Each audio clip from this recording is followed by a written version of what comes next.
வணக்கம் and welcome to the show மஞ்சள் வெயில் மாறி. எத்தனையோ ஷோ இருந்தாலும் நம்மளோட ஷோ மாதிரி யூனிக்கான ஒரு ஷோ கிடையவே கிடையாதுங்க. அந்த மாதிரி இன்ட்ரெஸ்டிங்கா, இன்ஃபர்மேட்டிவா, ஹெல்த் கண்டென்ட் உள்ள எல்லா விஷயங்களுமே வந்து நம்மளோட இந்த ஷோல கொடுத்துட்டு வரோம். இன்னைக்கு செக்மெண்ட்ஸ் எல்லாம் பார்க்கறதுக்கு நீங்க ரெடியா இருக்கீங்க அப்படி நம்புறேன். வாங்க ஷோக்குள்ள போயிடலாம்.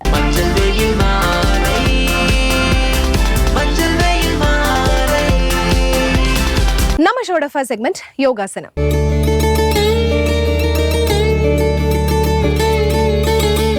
வருமுன் காப்பதே நலம் அப்படிங்கிற ஒரு பழமொழியை எல்லாருமே கேள்விப்பட்டிருப்போங்க. வந்ததுக்கு அப்புறமா வந்து யோசிக்காம முன்னாடியே வந்து நம்மளோட பாடியும் சரி மைண்டையும் சரி எப்படி ரிலாக்ஸா பீஸ்ஃபுல்லா வச்சுக்கிறது, ஹெல்த்தியா எப்படி வச்சுக்கிறது அப்படிங்கிறதுக்கான ஒரு விஷயம் தான் யோகாசனம். அந்த யோகாசனத்தை இந்த செக்மெண்ட்ல எவ்வளவு ஈஸியா சொல்லி தராங்க அப்படிங்கறத பாருங்க. அனைவருக்கும் வணக்கம். இன்றைய யோகா பகுதி நம்ம பார்க்கக்கூடியது வந்து இந்த முதுகு கீழே நடுவில் வந்து இருக்கும். கீழ் முதுகும் கிடையாது, மேல் முதுகும் கிடையாது, நடுவில் வந்து அந்த வலிக்கும். அதாவது இப்போ முதுகு தண்டு இருக்குன்னா இந்த பக்கம் வந்து கொஞ்சம் மசில் இருக்கும். அது வந்து சில பேருக்கு வந்து வலிக்க ஆரம்பிக்கும். முக்கியமாக பார்த்தீங்கன்னா பெண்களுக்கு வந்து ரொம்ப வலிக்கும். அவங்களுக்காக வந்து சில ஆசனங்கள்லாம் வந்து நம்ம பார்க்க போகிறோம். ஆண்களும் வந்து தாராளமாக சொல்லலாம். யாருக்கு அந்த மாதிரி பெயின் இருக்கும் அவங்க வந்து பண்ணலாம். இங்கிலீஷில் வந்து நம்ம என்ன சொல்லுவோம்னா எரெக்டர் ஸ்பைன் மசில் ஸ்ட்ரெயின் அப்படின்னு வந்து சொல்லுவோம். இந்த இடத்துல அந்த மசிலோட இது. இப்போ அதுக்காக உள்ள ஆசனங்கள்லாம் பார்த்துரும். ஃபஸ்ட்டு வந்து நம்ம என்ன பண்ண போகிறோம் அப்படின்னு பார்த்தோம்னா கவிழ்ந்து படுத்துட்டு கைகள் முன்னாடி நீட்டிட போகிறோம். அதுக்கப்புறம் 2 கால்களும் வந்து பின்னாடி நீட்டிட போகிறோம். நீட்டிட்டு ஒவ்வொரு கையை வந்து நம்ம தூக்கி வந்து வைக்க போகிறோம். அந்த மாதிரி வைக்கும் போது பார்த்தீங்கன்னா நல்லா வந்து ஒரு ஸ்ட்ரெச் கொடுக்குற மாதிரி வந்து வரும். அதை அப்படியே ஒன்று அப்படியே பார்த்துட்டே வரலாம். அதுக்கப்புறம் ஒவ்வொரு காலை வந்து நம்ம தூக்கிட்டு வந்து வைப்போம். அதுக்கப்புறமேட்டு பார்த்தீங்கன்னா இன்னொரு ஆசனம் வந்து சூப்பர்மேன் போஸ் அப்படின்னு சொல்லுவாங்க. ஜஸ்ட் ஒரு இங்கிலீஷ் வந்து அந்த மாதிரி சொல்கிறோம். அதாவது வந்து நம்ம சின்ன குழந்தைங்களை வந்து கார்ட்டூன்ல எல்லாம் பார்ப்பாங்க பார்த்தீங்கன்னா, சூப்பர்மேன் கைகள் இப்படி வச்சுட்டு கால்கள் வச்சுட்டு பறந்து போவாங்களா, அது மாதிரி வந்து 2 கைகளும் முன்னோக்கி தூக்கிட்டு 2 கால்களும் பின்னோக்கி தூக்கிட்டு வந்து அப்படியே நம்ம வயிற்றுல வந்து பேலன்ஸ் பண்ணுற மாதிரி இருக்கும். அதை மாதிரி ஒரு ஆசனம் இருக்குது. நம்ம அதையும் வந்து பார்த்துடலாம்.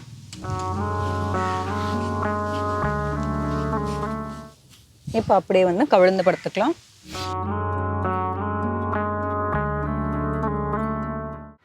கவிழ்ந்து படுத்துட்டு 2 கைகள் வந்து இப்படி நீட்டிடலாம். 2 கால்கள் வந்து பின்னாடி நீட்டிடலாம்.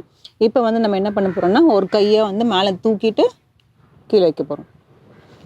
அதே மாதிரி இடது கையை தூக்கிட்டு கீழே வைக்க போகிறோம்.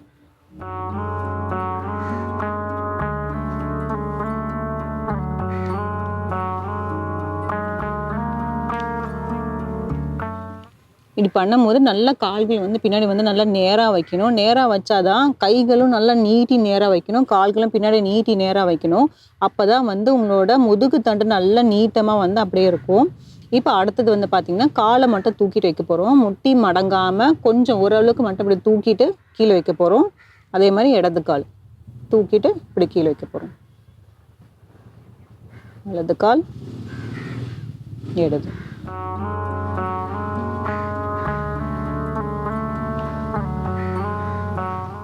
இப்போ அடுத்தது வந்து என்ன பண்ண போறோம்னா அப்படியே ஆப்போசிட்டா பண்ண போறோம். இடது கையை மேலே தூக்கிட்டு வலது காலை பின்னோக்கி வந்து இப்படி தூக்க போறோம். கால் தூக்கும் போது முட்டி வந்து மடங்கக்கூடாது. அப்பதான் அந்த இழிவுத்தன்மை வந்து நமக்கு ஏற்படும். ஒரு சில வினாடிகள் மட்டும் அப்படியே இதில் இருந்துட்டு கீழே வந்துடும். இப்போ அப்படியே வந்து வலது கையை மேலே தூக்கிட்டு இடது காலை பின்னோக்கி தூக்க போறோம்.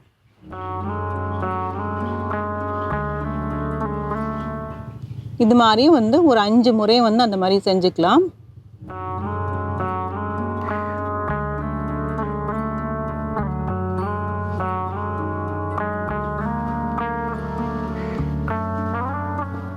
தளர்த்திக்கலாம்.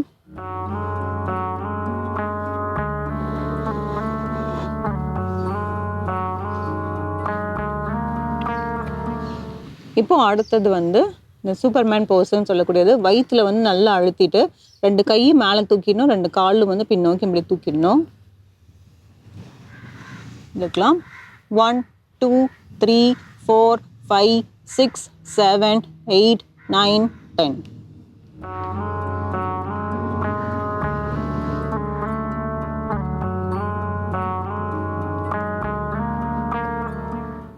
இன்னும் ஒரு முறை பண்ணிடலாம்.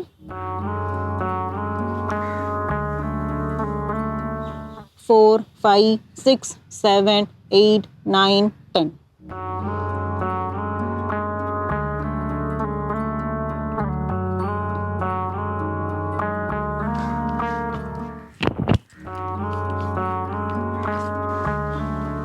இது பண்ணிட்டு கண்டிப்பாக வந்து மாற்று ஆசனமாக இருக்கக்கூடிய வந்து நம்மளோட வந்து பாலாசனம் வந்து செய்யணும். ஏன்னா இடுப்பு பகுதி வந்து நம்ம கால் தூக்கும் போது நம்மளோட இடுப்பு பகுதி வந்து ரொம்பவே வந்து வலிக்கிற மாதிரி இருக்கும் செய்யும் போது. ஆனால் அதுக்கப்புறம் நீங்கள் இந்த மாதிரி ஸ்ட்ரெச் செஞ்சிட்டிங்கன்னா உங்களுக்கு வந்து வலிக்காது.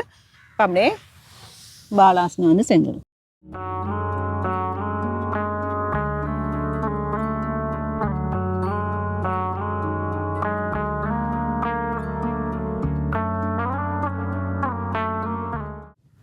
தளர்த்திக்கலாம். ஒரு ஆழ்ந்த மூச்சு உள்ள இழுத்து வெளியே விடலாம்.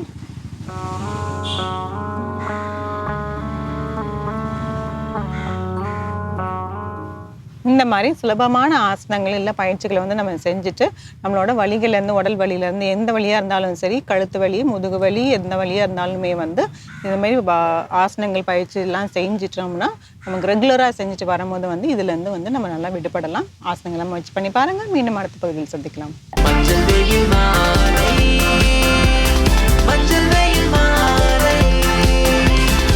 நம்ம ஷோட நெக்ஸ்ட் செக்மெண்ட் இங்கிலீஷ்ல பேசலாம். எல்லாருக்குமே அவங்களோட தாய்மொழி அளவுக்கு இங்கிலீஷையும் பேசணும் அப்படிங்கிற ஒரு ஆசை இருக்கும். ஸோ அந்த ஆசையை நிறைவேற்றுறதுக்கான ஒரு செக்மெண்ட் தான் நம்மளோட இந்த இங்கிலீஷ்ல பேசலாம் செக்மெண்ட். இவர் இன்னைக்கு என்ன சொல்லிக் கொடுக்க போறாரு அப்படிங்கிறத பார்க்க ரெடியா இருக்கீங்களா? வாங்க. ஹலோ ஃப்ரெண்ட்ஸ், இன்னைக்கு நம்ம இங்கிலீஷ்ல பேசலாங்கிற நிகழ்ச்சியில புதுசா என்னெல்லாம் கற்றுக்க போறோம் அண்ட் ஏற்கனவே என்னெல்லாம் பார்த்துட்டு இருக்கோம் அப்படின்ற சின்ன நினைவூட்டலோட கிளாஸ் ஸ்டார்ட் பண்ணிடலாம். ஸோ நம்ம எதை பத்தி பார்த்துட்டு இருக்கோம்? டென்சஸ் இல்லையா, அதாவது காலங்கள் அப்படிங்கிற ஒரு விஷயத்தை பத்தி நம்ம பார்த்துட்டு இருக்கோம். ஸோ இந்த காலங்கள்னு வரும்போது ஒரே ஒரு காலங்கள் இல்லாம அதாவது 12 கைண்ட்ஸ் ஆஃப் டென்சஸ் நம்ம கிட்ட இருக்கு இல்லையா. ஒவ்வொரு டென்ஸுமே ஒவ்வொரு ரூலை நமக்கு கொடுத்துட்டு தான் இருக்கு. இந்த ஒவ்வொரு ரூலை நமக்கு என்ன பண்ணிட்டு இருக்கு, ஒவ்வொரு வித்தியாசமான அர்த்தங்களை நமக்கு தெரியப்படுத்திக்கிட்டே இருக்கு. ஸோ அப்ப எல்லா ரூலுமே ஒண்ணு போல இல்லாம ஒவ்வொன்றுத்துக்கு ப்ரெசென்ட்ல நிகழ்ல பேசினா அப்படி இருக்கலாம், அதுவே ப்ரெசென்ட்டை கண்டினியூஸா பேசினா அப்படி இருக்கலாம், பாஸ்ட், ஃபியூச்சர், அந்த மாதிரி ஒவ்வொன்றுத்துக்கும் ஒவ்வொரு அர்த்தங்கள் இருக்கு. ஸோ அந்த ஒவ்வொரு அர்த்தங்களுமே ஒவ்வொரு வாக்கியத்தை நமக்கு அமைச்சு கொடுத்துட்டே இருக்கும். அதன் அடிப்படையில நம்ம எதை பத்தி பார்த்துட்டு இருக்கோம்? ஃபியூச்சர் பர்ஃபெக்ட் டென்ஸ் அப்படிங்கிற விஷயத்தை பாக்குறோம் இல்லையா.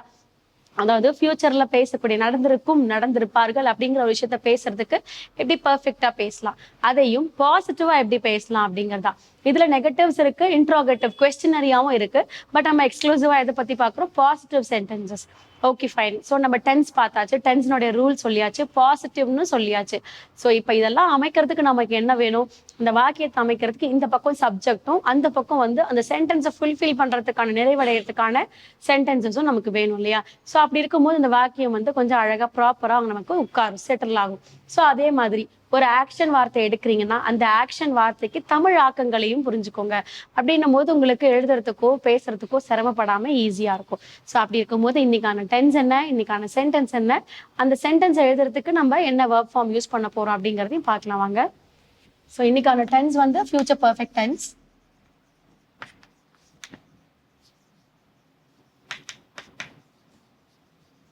ஸோ இதுல பாசிட்டிவ் சென்டென்சஸ் இதை பற்றி தான் எக்ஸ்க்ளூசிவா பார்க்க போறோம். அண்ட் வெர்ப் ஃபார்ம்ஸ் இருக்கு. ஸோ இந்த வெர்ப் ஃபார்ம்ஸ் பார்த்தோன்னா first V1 present, V2 past, V3 வந்து பாஸ்ட் பார்ட்டிசிபிள். ஸோ என்ன வெர்ப் எடுத்திருக்கோம் அப்படின்னா நம்ம எடுக்கிறது வந்து ஃபினிஷ் அப்படிங்கிறது தான். ஸோ இந்த ஃபினிஷ் அப்படிங்கிறது நம்ம என்ன சொல்றது? முடிக்கிறது இல்லையா. ஸோ ஃபினிஷ் அப்படிங்கிறது வந்து முடிக்க. ஸோ இதே V2 அண்ட் V3 என்ன சொல்றாங்க அப்படின்னா ஃபினிஷ்ட். ஃபினிஷ்ட்னு வரும்போது முடிந்தது. ஸோ ஃபினிஷ், ஃபினிஷ்டு அப்படின்னு முடிக்க, முடிந்தது அப்படின்னு ரொம்ப சிம்பிளான ஒரு வெர்ப் ஃபார்ம் எடுத்திருக்கோம். இப்போ இதை நம்ம சென்டென்ஸ்ல எப்படி எழுதலாம்னு பார்க்கலாம். இப்போ வெர்ப் ரெடி ஆயிடுச்சு, ஆக்ஷன் வெர்ப். அடுத்தது சப்ஜெக்ட். சப்ஜெக்ட்டுக்கு என்ன வேணும்? ஐ, we, you, he, she, they, then it. இவங்கெல்லாம் எந்த ரோல்ல இருக்காங்க? சப்ஜெக்ட் ரோல்ல இருக்காங்க. இப்போ ஃபியூச்சர் பர்ஃபெக்ட் டென்ஸ் தான் நம்ம பயன்படுத்துறோம் இல்லையா. ஸோ அப்போ அதனுடைய rule will have plus V3 அப்படிங்கிறது தான். ஸோ V3 அப்படிங்கும் போது which stands for பாஸ்ட் பார்ட்டிசிபிள்ங்கிறத அதுதான் இண்டிகேட் பண்ணோம் இல்லையா. அப்போ நமக்கு என்ன ரெடி? ரூல் ரெடி ஆயிடுச்சு. இப்போ சென்டென்ஸ் எழுதலாம். எக்ஸாம்பிள், ஒரு சப்ஜெக்ட் எடுக்கிறேன். We will have we will have V3ங்கிறது வந்து finished. we will have finished. அப்ப என்ன பண்ணிருப்பாங்க, நாங்கள் முடித்திருப்போம் அப்படிங்கறது சொல்லியாச்சு. we will have finished. எதை முடித்திருப்போம் அப்படின்னா we will have finished this book. இதை நீங்க எப்படி வேணா நீங்க சொல்லிக்கலாம், திஸ் புக் தான் சொல்லணும்னு கிடையாது. அதே மாதிரி இந்த திஸ்ங்கிறதுக்கு நான் ஏற்கனவே ஒரு சென்டென்ஸ்லயும் பிரிச்சு சொல்லியிருப்பேன். அந்த இந்த அப்படிங்கறத சொல்லியிருப்பேன். ஸோ இந்த அப்படிங்கிறது திஸ்ல வரும், அந்தங்கிறது தட்ல வரும் இல்லையா, அது இது அப்படிங்கிறதையும் சொல்லியிருப்பேன் இல்லையா. ஸோ அப்போ we will have finished this bookனா அப்போ நான் என்ன பண்ணிருக்கேன், இந்த புக்கை நான் முடிச்சிருக்கேன் அப்படிங்கிற மாதிரி. அப்போ we will have அப்படின்னும் போது நாங்கள் this புக்னு இருக்கு இல்லையா, அப்ப இந்த புத்தகத்தை என்ன பண்ணிருப்போம், will have finished இல்லையா.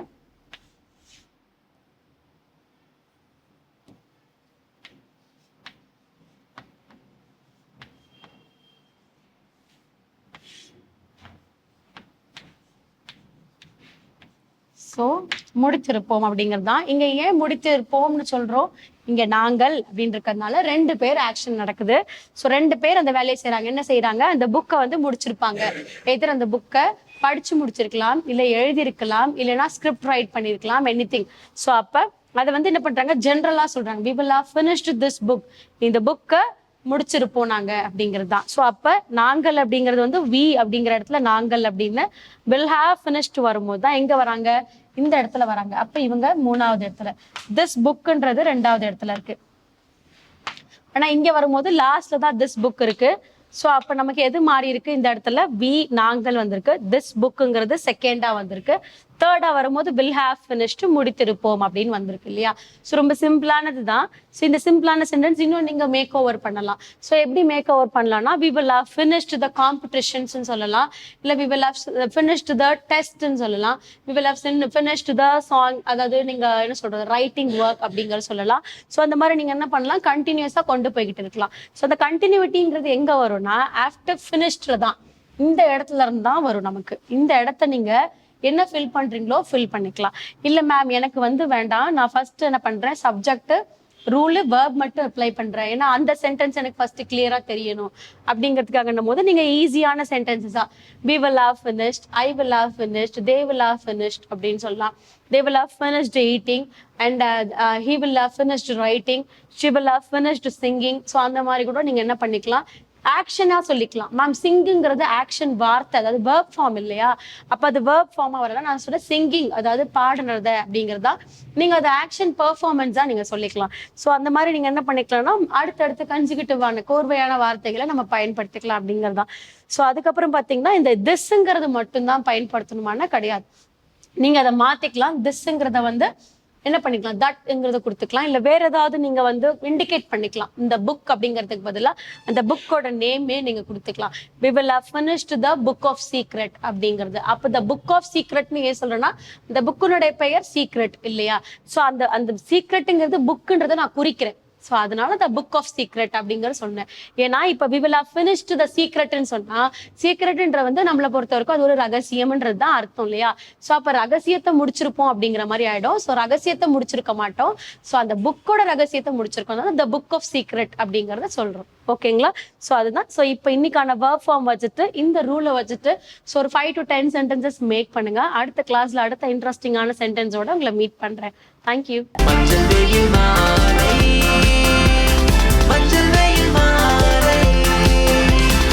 நம்ம ஷோட நெக்ஸ்ட் செக்மெண்ட் தெரிந்து கொள்வோம்.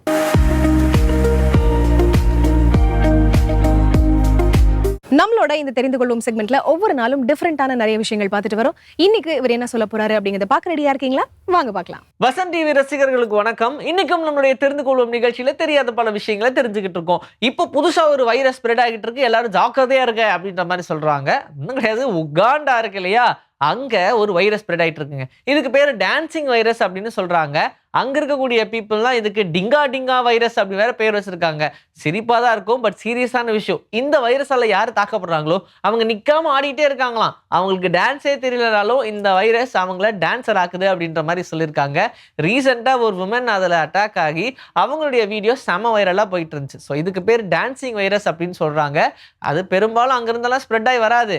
அப்படியே வந்தாலும் நம்ம ஆட்கள்லாம் அதை விட ஹெவி டான்சர்ஸ், அதனால ஈடு கொடுத்து ஓடுவாங்க. உலகத்துல இருக்கிற 99% ஆஃப் கோல்டு எங்க இருக்கு? அதான் இவ்வளவு இருக்கே அப்படின்னு நீங்க சொல்லலாம். ஆனா 1% மட்டும் தான் அப்படின்னு சொல்றாங்க. மீதி இருக்கக்கூடிய கோல்டு எல்லாமே இந்த பூமியோடைய கோர்ல இருக்கு அப்படின்னு சொல்றாங்க. அப்படி ஒரு வேலை யாராவது தோண்டி அந்த கோர்ல இருக்கிற அந்த கோல்டை எடுத்துட்டாங்கன்னு வச்சுக்கோங்க, அதை வச்சு ஒரு 4 மீட்டர் லேயருக்கு நம்ம பூமியை அப்படியே கவர் பண்ண முடியும். அந்த அளவுக்கு தங்கம் உள்ள கிடக்கு அப்படின்னு சொல்றாங்க. கேட்டதும் அப்படியே ஷாக் ஆயிட்டேன். பறவைகள் எல்லாமே ப்ரூட் ரிடக்ஷன் அப்படின்ற ஒரு விஷயம் பண்ணும். ஸோ என்ன அப்படின்னா, இப்போ 4 குட்டிகள் இருக்குன்னா அது 4ல் 1 ரொம்ப அன்ஹெல்தியா இருந்துச்சுன்னு வச்சுக்கோங்க, உடனே மரத்திலோட உயரத்தில் நெஸ்ட் இருக்கும் தெரியுமா, அங்கிருந்து தள்ளி விட்டுருமா. இந்த மாதிரியான சேட்டைகள்லாம் பண்ணும். ஏன் அப்படின்னா அன்ஹெல்தியா இருக்கு, அதுக்கப்புறம் அதை நம்ம தான் கவனிச்சுக்கணும், அதை அதனால பார்த்துக்கவே முடியாது, இல்லைன்னா அதுவே வளர்ந்து அதுவே இறந்துரும், அதனால நாமளே அதை வந்து பண்ணிடலாமே அப்படின்னு சொல்லி இந்த மாதிரியான ஒரு விஷயத்தை பண்ணுமா. இதுக்கு பேர் தான் ப்ரூட் ரிடக்ஷன் அப்படின்னு சொல்லுவாங்க. பெரும்பாலுமான பறவைகள் இதை பண்ணும். அதுலயும் காட்டுல இருக்கிற பறவைகள்லாம் பார்த்தீங்கன்னா கண்டிப்பா இதை பண்ணும் அப்படின்ற மாதிரி சொல்றாங்க.